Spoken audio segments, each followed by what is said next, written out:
Catherine Deneuve, France Gall, Karl Lagerfeld. En un mois, 3 stars sont la cible de biographies non autorisées.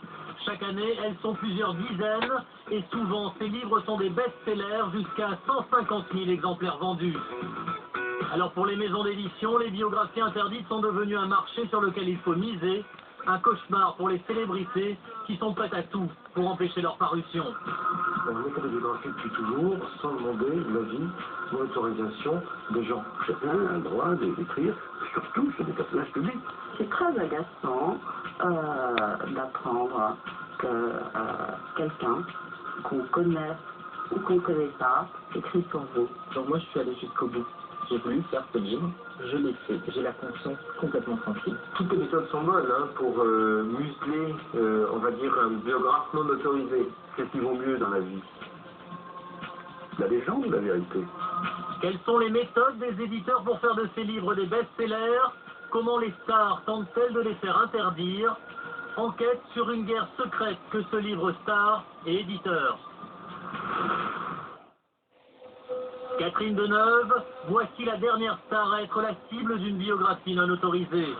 Il y a quelques jours, sortait en librairie Deneuve l'affranchie, un livre polémique, signé Bernard Violet, le biographe le plus redouté du showbiz français. Après Alain Delon, Gérard Depardieu ou encore Mylène Farmer, il s'attaque à la dernière icône du cinéma français, avec toujours la même recette, la polémique.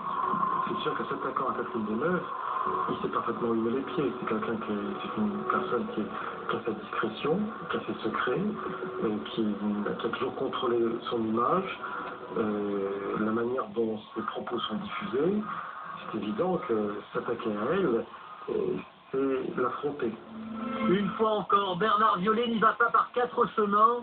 Il dénonce la personnalité complexe de la star, son rapport ambigu à l'argent, sa rivalité avec sa sœur Françoise d'Orléac et révèle plusieurs secrets de famille.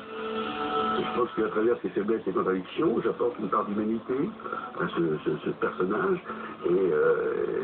qui est beaucoup plus intéressante, beaucoup plus fascinante que cette image d'icône glacée que la presse se complaît à colporter depuis des décennies. L'éditeur espère plus de 80 000 exemplaires vendus, un score qu'il n'a dépassé qu'une seule fois avec Alain Delon, son plus joli coup, son plus gros scandale aussi.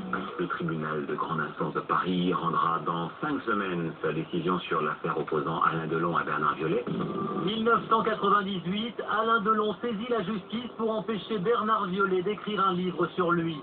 Et contre toute attente, la décision des juges est favorable à la star. J'ai interdit certains passages d'un synopsis qui était profondément injurieux et calomnieux. Voilà typiquement une biographie qui a été arrêtée en plein vol, boum, dans un moment de maltrape judiciaire. Pour la première fois en France, le tribunal de justice interdisait à un auteur d'écrire. Après plusieurs mois de procédure contre cette décision qu'il refuse, Bernard Violet obtient le droit d'écrire et d'éditer son livre. Succès garanti. On a fait une pub indirecte, si vous voulez, qui a fait que quand le livre est sorti, dans la publicité des pages blanches, les gens l'auraient acheté tellement ils n'auraient entendu parler de cette biographie interdite, etc. quoi. Faire interdire une biographie en France n'est pas chose facile, même si elle dérange les célébrités les plus puissantes. Alors, pour s'en prémunir, les people ont d'autres possibilités plus subtiles et surtout beaucoup plus efficaces. Exemple, lorsque Bernard Violet s'attaque à Patrick Poivre d'Arvor, le célèbre journaliste décide de prendre le biographe de court en publiant quelques semaines plus tôt un livre confession. Patrick avait décidé de se livrer, dans ce livre de raconter un certain nombre de choses très intimes. Eh bien, il est préférable de le faire et de publier ce livre avant tout autre livre. Reste ensuite à laisser jouer la notoriété de Patrick Poivre d'Arvor pour l'emporter.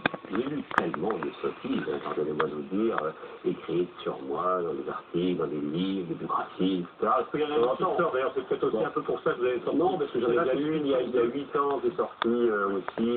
Je pense que c'est pas mal aussi qu'on puisse écouter de ma voix. C'est peut-être pas inutile, me semble-t-il. Il a tellement existé dans les médias, tant et tant, que derrière la parole de Bernard Violet ne pouvait pas s'organiser, ne pouvait même pas être entendu, c'était trop tard.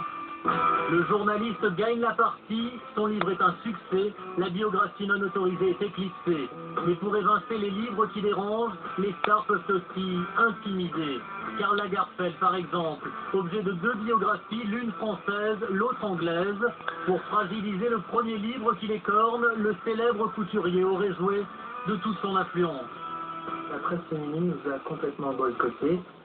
Il y a le marchandage avec les pages de publicité, donc les magazines féminins n'ont pas voulu en parler. Sans doute, il s'exposait à des suppressions de pages de pub. On lui faisait clairement comprendre, d'une manière plus ou moins délicate, qu'il était hors de question d'aborder le sujet.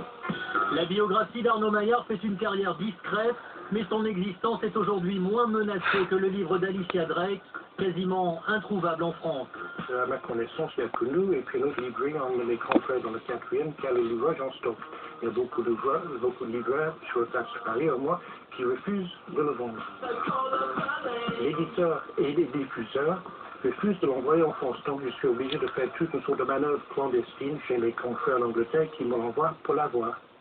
Très bon client des librairies parisiennes, Karl Lagerfeld aurait fait pression pour faire disparaître le livre des tables des libraires.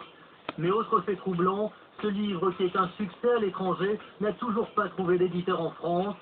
Des maisons d'édition qui ne semblent pas décidées à affronter les foudres du roi de la mode.